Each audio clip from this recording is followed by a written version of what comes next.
আরে ইয়াস কি হইলো মাথা সুস্কিল লিগা? এই জাহিদুল চুপ থাক।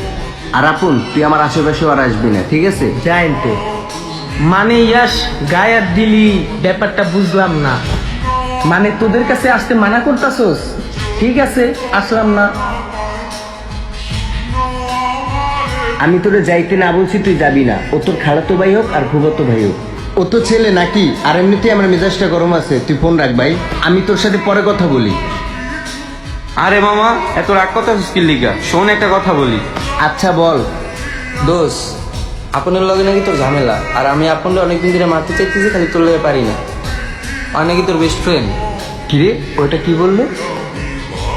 মামা অবাক হওয়ার কিছুই নাই, তুই ওরে মারতে চাইছস, ওইটা আমি মাইরে দিতেছি।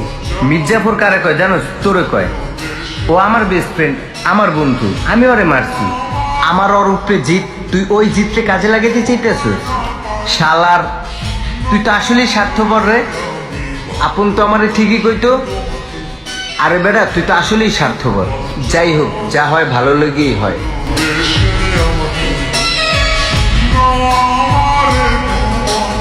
আপন ওঠ, চল ওঠ।